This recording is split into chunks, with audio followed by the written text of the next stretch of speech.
का मैं जवाब दूं, उसमें भी आरसीएम जैसा कॉन्सेप्ट जो Indian rate, Indian culture, Indian mentality के प्रोडक्ट लेके आया है। और क्योंकि डायरेक्ट सेलिंग में आपको डायरेक्ट प्रोडक्ट लेना होता है, नया तो कुछ करना नहीं होता, सिर्फ खरीदना होता है और अगर अच्छा लगे तो तारीफ करना होता है, यही डायरेक्ट सेलिंग है।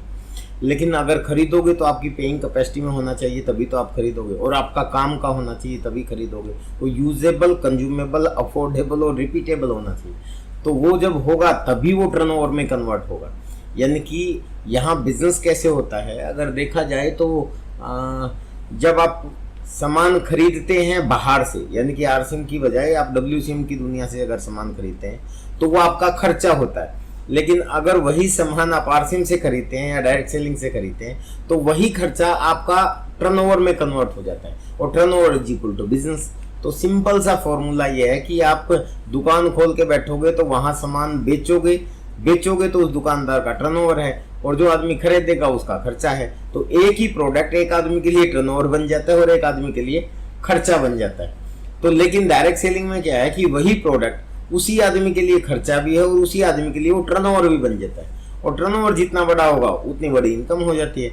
लेकिन एक दुकान में अगर हम दुकान खोल के बैठते हैं तो उसमें एक लिमिटेशन होती है कि आप कितना टर्नओवर कर सकते हो, करोड़ों में नहीं लेके जा सकते, उसको कुछ लाख तक ले के जा सकते हो मैक्सिमम। अगर कुछ लाख पे भी पहुंचेगा तो कोई और दुकान खुल जाएगी। कंपटीशन इज एवरीवेयर, आप सब लोग जानते हैं। लेकिन हमारी इस इंडस्ट्री में क्या है कि यहाँ आप खरीदोगे तो वो आपका टर्नओवर बनता है। और फिर आपका जो सवाल है कि भी इसमें बहुत सी डायरेक्ट सेलिंग के अंदर तो बहुत सी कंपनियां, फिर आरसीएम ही क्यों, इसमें इतना आपने ये क्यों चुना? तो मैं आपको बता रहा हूँ, जब खरीदना ही टर्नओवर है तो खरीदने में जे पॉल गेटी, एक वर्ल्ड का पहला करोड़पति हुआ है जे पॉल गेटी, दुनिया का पहला करोड़पति। उसने कहा है कि आप बिजनेस अगर चुनते हो तो उस बिजनेस के अंदर कुछ खूबियां देखें। उसमें 4 खूबियां उन्होंने बताई कि सबसे पहली चीज ये देखें कि वो कितना ज्यादा डेली यूजेबल है, कंज्यूमेबल कितना है, अफोर्डेबल कितना है और रिपीटेबल कितना है। जो प्रोडक्ट, जो काम आप करोगे उस काम के अंदर जो जितना ज्यादा daily usable, consumable, affordable and repeatable चीजों का बिजनेस होगा तो वहां आपकी कामयाबी की संभावना बहुत ज्यादा बढ़ जाती है।